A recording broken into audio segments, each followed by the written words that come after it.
নমস্কার, শিশির বিন্দু মিষ্টি হেসেল সকলকে স্বাগত জানাচ্ছে।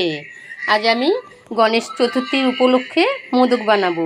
এখানে দেখুন সুজি আছে, চিনি, আর এই আছে বেসন, এই আছে চিনেবাদাম ভাজা, কাজু বাদাম আর কিশমিশ, আর আছে ছানা। চলুন শুরু করি। এই 50 গ্রাম ঘি দিয়ে দিচ্ছি, সুজিটা দিয়ে দেবো, তাপ কমিয়ে নাড়বো, বেসনটা দিয়েও নেড়ে নেবো, গ্যাসটা কমিয়ে রাখবো, তাপটা কমিয়ে নাড়তে থাকবো। দেখবেন সুন্দর একটা গন্ধ বেরোবে আর খেতে তো ভীষণ ভালো হয়। এইবারে তাপটা আমি একটু মিডিয়াম করে দিলাম, ভাজাটা বেশ সুন্দর একটা গন্ধ বেরোবে। আমার চ্যানেলকে সাবস্ক্রাইব করুন, ভালো লাগলে অবশ্যই একটা লাইক দেবেন, আর ফেসবুক থেকে দেখে থাকলে তাহলে তো ফলো শেয়ার অবশ্যই করবেন, আর কমেন্টে জানাবেন কিন্তু। হ্যাঁ, আমি কেন এতদিন ভিডিও ছাড়তে পারিনি, যেটা আমি বলবো বলেছিলাম, সেই কারণটা হচ্ছে গত 5ই আগস্ট আমার মেয়ের ডেলিভারির পেন ওঠে, গত 7ই আগস্ট আমার মেয়ের বেবি হয়, মেয়ে হয়। তা আমরা ভীষণ খুশি, মেয়ে হয়েছে, এটাই আমাদের আনন্দের খবর। আর আমার মেয়ে খুব কষ্ট পেয়েছে। তারপর তো জানেন 8 তারিখে আরজি কলের ঘটনাটা, 9 তারিখ থেকে তুললাম। তারপর আমার মেয়ে চিকিৎসার দিক দিয়ে একটু পিছিয়ে পড়েছিল, ওখানে চারিদিকে আন্দোলন, সবই তো বুঝতে পারছেন। এইতে আমাদের খুব সমস্যা হয়েছিল, তার জন্য আমি নিজে রীতিমতন অসুস্থ হয়ে পড়েছিলাম, আমি ভিডিও করতে পারিনি। এই যে আমাদের আনন্দের খবর, আমার বাড়ি নতুন অতিথি দেখেছেন, আমাদের বুবুন সোনা, পুচু সোনার বনু বুবুন সোনা কান্না শুরু করছে, কোলে থাকতে ভালোবাসে। গন্ধটা ভালো বেরিয়েছে, চিনিটা দিয়ে দিই, চিনিটা দিয়েও একটু নাড়বো।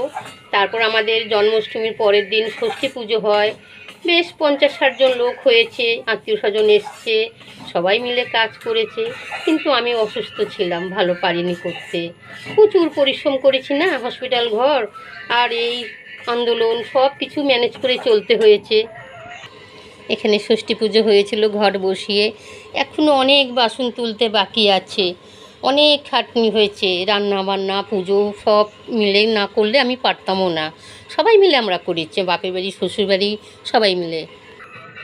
দুধ দিয়ে দেবো, তাপটা কিন্তু কমিয়েই রাখবো। ছোটো এলাচের গুঁড়োটা দিয়ে দেবো, গুঁড়ো দুধ দিয়ে দেবো, দিয়ে খুব ভালো করে নাড়বো, তাপটা কমিয়ে। এটা নামিয়ে নেবো, এটা আমি ঠান্ডা করতে দেবো।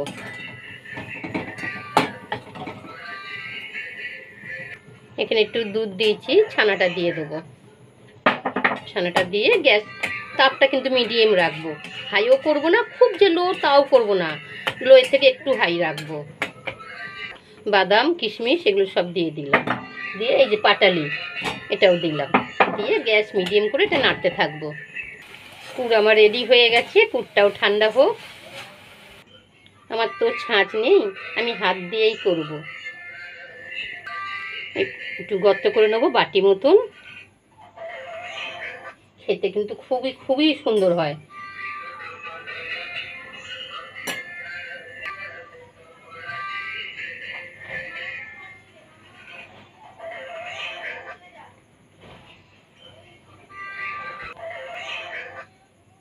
একটু ডিজাইন করে দেবো, দেখতে যাতে ভালো হয়।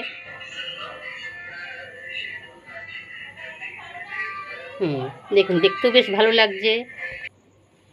আমার মেয়ের যখন ডেলিভারি হয় 7ই আগস্ট, খুব কষ্ট পেয়েছে, সারাদিন ডাক্তার চেষ্টা করে গেছে, কলকাতা মেডিকেল কলেজে ভর্তি ছিল যে নর্মাল করবে, নর্মালে তো করতে পারলো না, রাত্রিবেলা সিজারও করতে পারছে না, পেটে জল জমে গেছে, পেটে চর্বি অতিরিক্ত হয়ে গেছে, মানে কী যে কষ্ট পেয়েছে না, আমরা সারা দিন রাত ওই হসপিটালে পড়ে আছি।